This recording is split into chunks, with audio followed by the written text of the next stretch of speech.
হরে কৃষ্ণা। প্রিয় গৌরভক্তবৃন্দ, সামনে আসতে চলেছে পাণ্ডবা নির্জলা একাদশী ব্রত।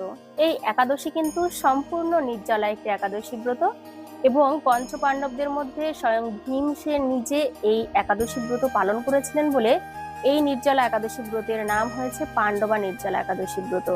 এবং এই একাদশী ব্রত এতটাই মহিমান্বিত যে কেউ যদি নিষ্ঠার সহিত নির্জলা অর্থাৎ এক ফোঁটা জল পান না করে যদি একাদশী ব্রত পালন করে পরদিন পারণ সম্পন্ন করতে পারে, তবে সেক্ষেত্রে বছরের 12টি একাদশী ব্রতের সমতুল্য ফল লাভ করতে পারবে। অর্থাৎ বছরে যে 12টি গুরুত্বপূর্ণ একাদশী ব্রত রয়েছে সেই একাদশী ব্রতের সমতুল্য ফল লাভ হবে কিন্তু এই পাণ্ডবা নির্জলা একাদশী ব্রত যদি কেউ নির্জলা নিষ্ঠার সহিত পালন করতে পারে।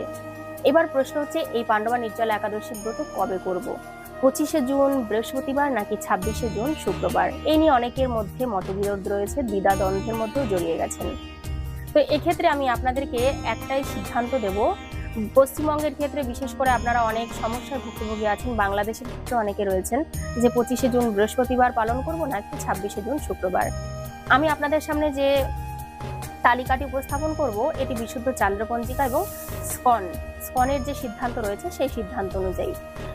কিছু স্থানে 25শে জুন বৃহস্পতিবার একাদশী ব্রত পালিত হবে, তবে 26শে জুন যেমন পশ্চিমবঙ্গ, বাংলাদেশ, অসম, ত্রিপুরা, মুম্বাই, দিল্লি, উত্তরপ্রদেশ এই সকল স্থানে কিন্তু 26শে জুন শুক্রবার একাদশী ব্রত পালিত হবে।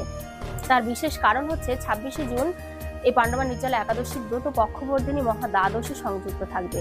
সেই কারণে কিন্তু বিশেষ করে আন্তর্জাতিক কৃষ্ণ ভাবনামৃত সংঘ অর্থাৎ স্কনের ভক্তরা কিন্তু 26শে জুন শুক্রবারই পালন করবে। এবার আপনি হয়তো ভাবতে পারেন যে আপনি কোন দিন করবেন।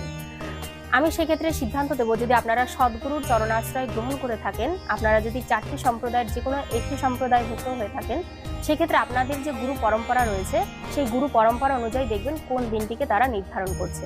যদি 25শে জুন তারা পালন করে থাকে তাহলে 25শে জুনই পালন করবেন, কারণ গুরুর বাক্যই শিরোধার্য, একথাই সুখের মূল। গুরুদেবের সিদ্ধান্তের ওপরে কখনোই মাতব্বারি করবেন না। আর যদি আপনাদের দেখেন যে 26শে জুন শুক্রবার পালন করে থাকে গুরু পরম্পরা বা আপনাদের মঠে বা গুরুদেবের আশ্রমে, তবে সেক্ষেত্রে আপনারা কিন্তু 26শে জুন এই পাণ্ডবা নির্জলা একাদশী ব্রত পালন করতে পারেন। তো আমি বিশুদ্ধ চান্দ্রপঞ্জিকা এবং স্কন জিবিসির যে সিদ্ধান্ত রয়েছে সেই অনুযায়ী আপনাদের সামনে একটি সমগ্র বিশ্বের পরিপ্রেক্ষিতে তালিকা উপস্থাপন করব। সবার প্রথমে বলে রাখি যে 25শে জুনই কিন্তু সমগ্র পৃথিবী পৃষ্ঠের শতাধিক স্থানেই এই পাণ্ডবা নির্জলা একাদশী ব্রত পালিত হবে, তবে কিছু স্থানে এই পক্ষবর্ধিনী মহা দ্বাদশী সংযুক্ত হওয়ার কারণে ডেট বা তারিখটাকে কিন্তু দুটি ভাগে বিভক্ত করা হয়েছে, সেটা হচ্ছে 25শে জুন এবং 26শে জুন। তো 25শে জুন সমগ্র পৃথিবী পৃষ্ঠের কোন সকল স্থানে এই পাণ্ডবা নির্জলা একাদশী ব্রত পালিত হবে চলুন জেনে নেওয়া যাক।